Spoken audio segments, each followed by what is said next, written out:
नमस्ते दोस्तों। क्या आपने कभी सुबह उठते ही महसूस किया है कि आपके घर में कोई अदृश्य दिव्य शक्ति मौजूद है, जैसे कोई आपकी रक्षा कर रहा हो या आपके मन में अचानक शांति और आशा की लहर दौड़ जाए? अगर हाँ, तो आज की यह वीडियो आपके लिए ही है, क्योंकि हम बात करने वाले हैं उन 11 गुप्त संकेतों की जो सुबह सुबह दिखाई देते हैं जब भगवान आपके घर में निवास करते हैं। और हाँ, अगर आप इनमें से सिर्फ 3 संकेत भी महसूस करते हैं, तो समझ लीजिए आप भाग्यशाली हैं। दोस्तों, हमारे भारतीय संस्कृति में घर को मंदिर माना जाता है, लेकिन क्या हम जानते हैं कि जब सच में भगवान हमारे घर में प्रवेश करते हैं, तो वे हमें कैसे संकेत देते हैं? आज मैं आपके साथ शेयर करूंगी वो 11 अनोखे संकेत जो प्रातःकाल दिखाई देते हैं। और अगर आप आध्यात्मिकता में विश्वास रखते हैं, तो इस वीडियो को अंत तक जरूर देखें, क्योंकि अंत में मैं बताऊंगी एक ऐसा उपाय जो आपके घर में सकारात्मक ऊर्जा को बढ़ा सकता है। वीडियो शुरू करने से पहले, अगर आपने अभी तक हमारे YouTube चैनल धर्म रक्षक को सब्सक्राइब नहीं किया है, तो सब्सक्राइब कर लीजिए और नीचे जो बेल आइकन है उसे दबाएं और सबसे पहले नई वीडियो की नोटिफिकेशन पाएं। साथ ही इस वीडियो को अपने परिवार के साथ शेयर करना न भूलें, क्योंकि यह ज्ञान सभी को मिलना चाहिए। भारतीय वेदों और पुराणों में कहा गया है कि भगवान हर उस घर में प्रवेश करते हैं जहां श्रद्धा, पवित्रता और प्रेम का वास हो। श्रीमद्भागवत गीता के अध्याय 9 श्लोक 26 में भगवान कृष्ण कहते हैं, पत्रम पुष्पम फलं तोये यो में भक्त्या प्रयच्छति, यानी भक्ति से अर्पित किया गया एक पत्ता, फूल या पानी भी उन्हें प्रसन्न कर देता है। लेकिन क्या आप जानते हैं कि जब वे आपके घर आते हैं तो उनकी उपस्थिति के संकेत सुबह के समय ही क्यों दिखते हैं? चलिए अब बिना समय गंवाए जानते हैं वो 7 संकेत जो आपके घर में भगवान के वास का प्रमाण देते हैं। और याद रखिए, अगर आपको इनमें से कोई भी संकेत दिखे तो कमेंट में जरूर बताएं, मुझे आपके अनुभव जानने की उत्सुकता है। नंबर 1, सुबह की पहली किरण के साथ अद्भुत शांति का अनुभव। दोस्तों, क्या आपने कभी सुबह 4-5 बजे उठते ही अपने आसपास एक अदृश्य शांति महसूस की है, जैसे पूरी दुनिया सो रही हो और सिर्फ आप और भगवान ही जाग रहे हों?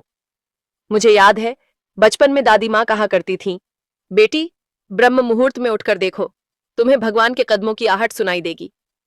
आज मैं समझती हूं कि वह आहट कोई और नहीं, बल्कि उस दिव्य शांति की अनुभूति थी जो सिर्फ भगवान के वास से ही संभव है। हमारे शास्त्रों में ब्रह्म मुहूर्त को सबसे पवित्र समय माना गया है। इस समय प्रकृति और ईश्वरीय ऊर्जा का संगम होता है। चरक संहिता और योग शास्त्र भी इस समय को ध्यान, पूजा और आत्मचिंतन के लिए सर्वोत्तम बताते हैं। लेकिन क्यों? क्योंकि इस वक्त वातावरण में सात्विकता चरम पर होती है और मन का कोलाहल शांत होता है। यही वह पल है जब भगवान अपने भक्तों के निकट आते हैं। रामायण में एक प्रसंग है जब भगवान राम 14 वर्ष के वनवास के बाद अयोध्या लौटे थे। वाल्मीकि रामायण युद्धकांड 128वां सर्ग में वर्णन है कि उस सुबह अयोध्या की प्रजा ने अपूर्व शांति महसूस की।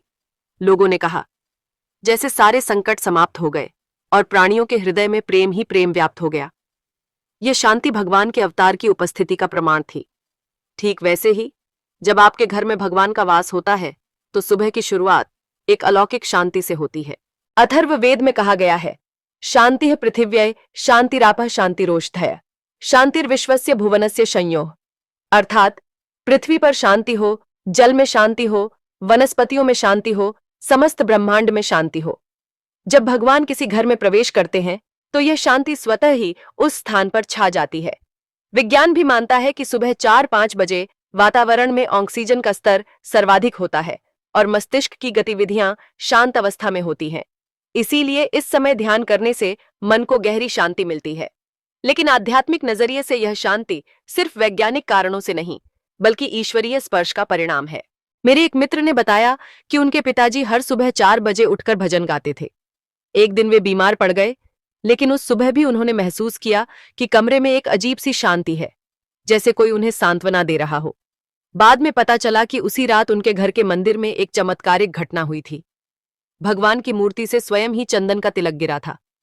यह संकेत था कि भगवान उनके साथ हैं। अगर आप इस शांति को महसूस करना चाहते हैं, तो आज से ही कोशिश करें। रोज सुबह 4 से 5 बजे उठें और 5 मिनट शांत बैठें। एक दीपक जलाएं और मन में भगवान का नाम लें। प्रकृति की आवाज सुनें, पक्षियों का कलरव, हवा की सरसराहट। कुछ ही दिनों में आपको वह ब्रह्मांडीय शांति महसूस होने लगेगी। एक गांव में एक बूढ़ी महिला रहती थी जो हर सुबह पहली किरण निकलते ही घर के दरवाजे खोल देती थी। लोगों ने पूछा, दादी, ऐसा क्यों? उन्होंने कहा, बेटा, जब सूरज देवता आते हैं तो वे अपने साथ भगवान की शांति लाते हैं। मैं उनका स्वागत करती हूं। कुछ साल बाद उस गांव में अकाल पड़ा, लेकिन उस महिला का घर हमेशा शांत और समृद्ध रहा। लोग समझ गए, यह भगवान का आशीर्वाद था।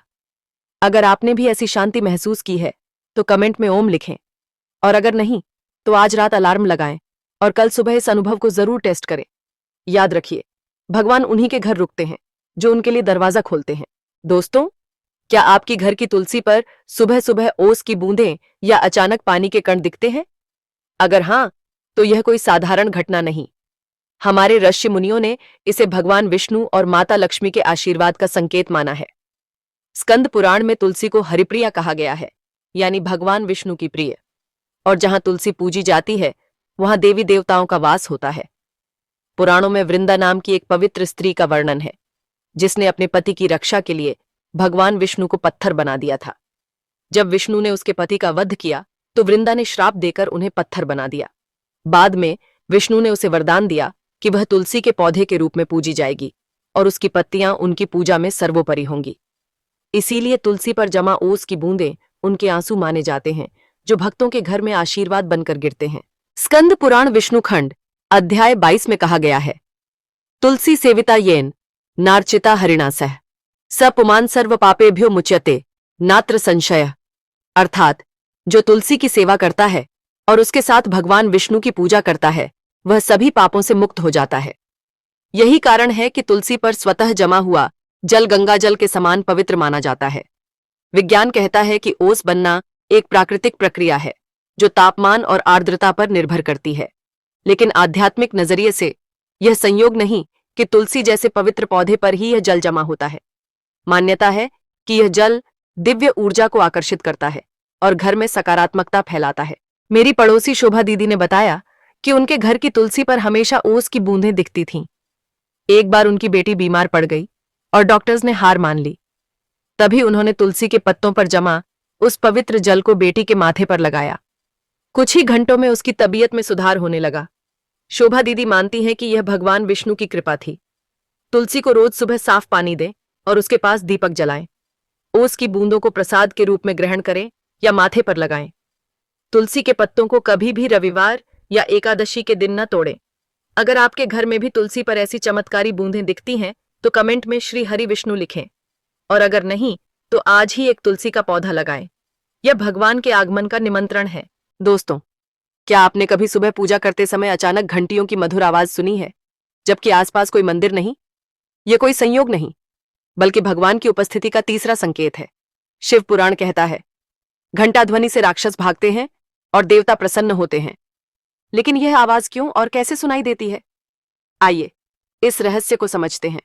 शिव पुराण रुद्र संहिता अध्याय 12 में वर्णित है कि जब भगवान शिव ने त्रिपुरासुर राक्षस का वध किया तो उनके धनुष से निकली ध्वनि ने ब्रह्मांड को गूंजा दिया। इसी ध्वनि से प्रेरित होकर ऋषियों ने घंटी का आविष्कार किया। मान्यता है कि घंटी की आवाज ओम की ध्वनि का प्रतीक है जो नकारात्मक ऊर्जा को नष्ट करती है और दिव्य शक्तियों को आमंत्रित करती है। इसीलिए जब आपके घर में भगवान का वास होता है तो यह ध्वनि स्वतः ही प्रकट हो जाती है। अग्निपुराण अध्याय 51 में कहा गया है, घंटानादम करोति या पूजा काले विशेषतः तस्य गृहे वसंति देवाः सर्वकाम प्रदायका। अर्थात जो व्यक्ति पूजा के समय घंटी बजाता है उसके घर में देवता निवास करते हैं और सभी मनोकामनाएं पूरी करते हैं। यही कारण है कि अदृश्य घंटी की आवाज भगवान के सान्निध्य का संकेत देती है। मेरे एक सब्सक्राइबर ने कहानी साझा की। वे हर सुबह 5 बजे पूजा करते थे। एक दिन उन्होंने देखा कि उनके घर की घंटी बिना छुए ही बजने लगी। डर के मारे उन्होंने पंडित जी को बुलाया तो पता चला कि यह भगवान गणेश की कृपा का संकेत था। उसी सप्ताह उनके बेटे को नौकरी मिल गई जिसके लिए वे महीनों से प्रार्थना कर रहे थे। एक गरीब बुढ़िया अपने झोपड़े में रोज सुबह लकड़ी की घंटी बजाकर भगवान का नाम लेती थी। एक दिन चोरों ने उसकी घंटी चुरा ली। बुढ़िया रोने लगी। तभी आकाश से घंटियों की आवाज गूंजी। चोर हैरान रह गए। उनके हाथ से घंटी छूटकर खुद बजने लगी। यह था भगवान का चमत्कार जो साबित करता है कि भक्ति की ध्वनि को कोई नहीं रोक सकता। अगर आपने भी ऐसी दिव्य आवाज सुनी है तो कमेंट में अपने अनुभव लिखें, और अगर नहीं तो आज से ही पूजा में घंटी बजाना शुरू करें। कौन जाने कल सुबह आपको भी भगवान का संदेश मिल जाए। दोस्तों, क्या आपने कभी सुबह उठते ही अचानक कोई विचार या समाधान मन में कौंधा है? जैसे कोई अदृश्य शक्ति आपसे कह रही हो, यह करो, यही सही है। यह कोई सामान्य बात नहीं, बल्कि भगवान का चौथा संकेत है। गीता में श्री कृष्ण कहते हैं, मैं सभी प्रेरणाओं का स्रोत हूँ। जब भगवान आपके घर में होते हैं तो वे आपके मन को दिव्य विचारों से भर देते हैं। महाभारत के युद्ध के दौरान अर्जुन ने जब भगवान कृष्ण से पूछा, मैं युद्ध कैसे करूं, तो कृष्ण ने उन्हें गीता का ज्ञान दिया। यह ज्ञान अर्जुन को सुबह के समय ही प्राप्त हुआ था। गीता अध्याय 10 श्लोक 32 में कृष्ण कहते हैं, सर्वस्य चाह हृदय सन्निविष्टो मत्तः स्मृतिर्ज्ञानम पोहनम च। अर्थात मैं हर प्राणी के हृदय में बैठा हूं और मुझसे ही स्मृति, ज्ञान और प्रेरणा उत्पन्न होती है। सुबह का वह पल जब मन शांत होता है, भगवान के संदेश सुनने का सही समय होता है। एक किसान रोज सुबह उठकर खेत में जाता था। एक साल सूखे में उसकी फसल नष्ट हो गई। एक सुबह अचानक उसे विचार आया, कुएं के पास फूलों की खेती करो। उसने ऐसा ही किया। कुछ महीनों में उसके गुलाबों की मांग पूरे शहर में होने लगी। गांव वाले कहते हैं, यह भगवान की कृपा थी जो उसकी निष्ठा से प्रसन्न हुए। अगर आपके साथ भी ऐसा हुआ है तो कमेंट में लिखें, और अगर नहीं तो कल सुबह उठकर भगवान से एक सवाल पूछें, प्रभु मुझे आज क्या करना चाहिए? जवाब जरूर मिलेगा। दोस्तों, क्या आपने कभी अपने घर में बिना किसी स्रोत के गुलाब या चंदन की सुगंध महसूस की है? जैसे कोई अदृश्य हाथ फूलों की वर्षा कर रहा हो। यह कोई सामान्य घटना नहीं, बल्कि भगवान की उपस्थिति का पांचवा संकेत है। पद्म पुराण कहता है, देवताओं के आगमन से सुगंध फैलती है, लेकिन यह खुशबू क्यों और कैसे आती है? आइए इस रहस्यमयी घटना को समझें। भागवत पुराण में सुदामा और कृष्ण की प्रसिद्ध कथा है। जब गरीब सुदामा अपने मित्र कृष्ण से मिलने द्वारका पहुंचे तो उनके पास चावल के अलावा कुछ नहीं था। लेकिन जैसे ही कृष्ण ने उन चावलों को स्वीकार किया, पूरे महल में दिव्य चंदन की सुगंध फैल गई। कृष्ण ने कहा, भक्त की भेंट में स्वर्ग की सुगंध छिपी होती है। आज भी जहां भगवान का वास होता है, वहां यह सुगंध स्वतः प्रकट हो जाती है। विष्णु पुराण अध्याय 8 में वर्णित है, यत्र गंध सुरभि शुद्धो यत्र शांति प्रतिष्ठिता तत्र विष्णु स्थितो नित्यम तत्र लक्ष्मी सहागता। अर्थात जहाँ शुद्ध सुगंध और शांति होती है, वहाँ विष्णु और लक्ष्मी सदैव निवास करते हैं। यही कारण है कि अचानक महक आना देवी देवताओं के आशीर्वाद का प्रतीक है। मुंबई की एक महिला रीता शर्मा ने बताया कि उनके पति की कोमा में जाने के बाद उनके घर में रोज सुबह गुलाब की खुशबू आने लगी।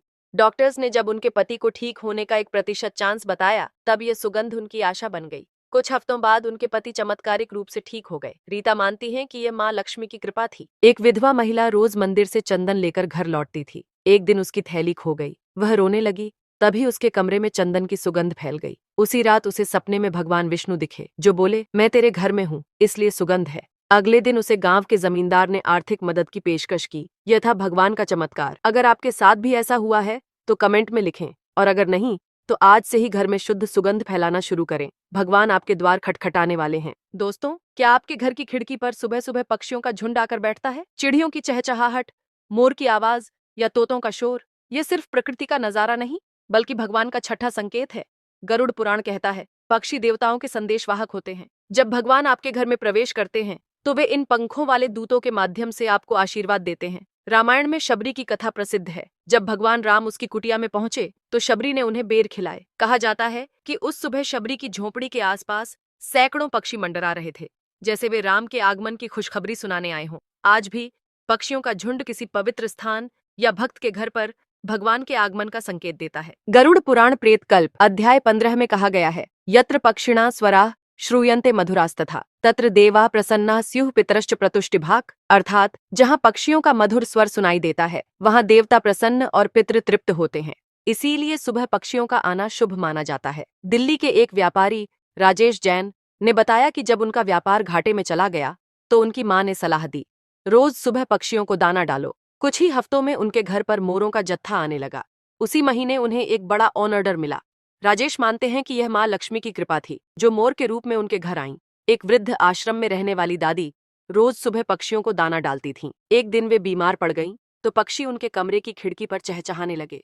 नर्स ने बताया कि दादी ने कहा, ये पक्षी मुझे भगवान का संदेश देने आए हैं कि अब मेरा समय आ गया। उसी शाम उनकी मृत्यु हो गई, लेकिन आज भी वहां पक्षी आते हैं, मानो उनकी आत्मा का स्वागत करने। दोस्तों, क्या आपने कभी सुबह जागने से ठीक पहले भगवान, कमल या प्रकाश का स्वप्न देखा है? जैसे कोई आपसे कह रहा हो, डरो मत, मैं तुम्हारे साथ हूँ। ये कोई साधारण सपना नहीं, बल्कि भगवान का सीधा संदेश है। गरुड़ पुराण कहता है, स्वप्न दृष्टम हरिण्येन स जीवन मुक्त एव हि, यानी जिसने सपने में भगवान को देखा वह जीते जी मुक्त हो गया। यह अंतिम और सबसे शक्तिशाली संकेत है जो साबित करता है कि भगवान आपके घर में विराजमान है। महाभारत के अनुसार जब धृतराष्ट्र ने अपने पुत्रों के विनाश का स्वप्न देखा तो भगवान कृष्ण ने उन्हें सपने में दर्शन दिए और कहा, तुम्हारा कल्याण तभी होगा जब तुम मोह छोड़ोगे। ये स्वप्न धृतराष्ट्र के लिए दिव्य जागृति बना। इसी तरह जब भगवान किसी भक्त के जीवन में हस्तक्षेप करना चाहते हैं तो वे सुबह के स्वप्न में मार्गदर्शन देते हैं। गरुड़ पुराण प्रेत कल्प अध्याय 8 में लिखा है, यस्य स्वप्ने हरिर्दृष्ट सुप्ते चेतसि संस्थिता तस्य पुण्य फलम प्राप्य मोक्ष स्यादंतिमे फले। अर्थात जिसने सपने में भगवान को देखा उसके पुण्यों का फल मोक्ष है। सुबह का वह समय जब मन शुद्ध और शांत होता है भगवान के संवाद के लिए सर्वोत्तम माना जाता है। एक युवती प्रियंका ने बताया कि उसे सपने में माँ दुर्गा ने कहा, तू चिंता न कर, तेरी शादी होगी। उस समय प्रियंका 35 वर्ष की थी और समाज के ताने सुन रही थी। कुछ ही महीनों में उसकी मुलाकात एक अच्छे व्यक्ति से हुई और आज वह खुशहाल विवाहित जीवन जी रही है। दोस्तों, ये थे वो 7 अद्भुत संकेत जो बताते हैं कि भगवान आपके घर में है। अगर यह वीडियो आपको पसंद आया तो इसे लाइक करें, शेयर करें और धर्म रक्षक चैनल को सब्सक्राइब करें। नीचे कमेंट में बताएं कि कौन सा संकेत आपको सबसे अच्छा लगा। आपकी एक टिप्पणी मुझे नई ऊर्जा देगी। याद रखिए, भगवान उन्हीं के घर रहते हैं जहां विश्वास और प्रेम होता है। जय श्री राम, जय श्री कृष्ण और मिलते हैं अगली वीडियो में किसी और चमत्कारिक विषय के साथ। राधे राधे।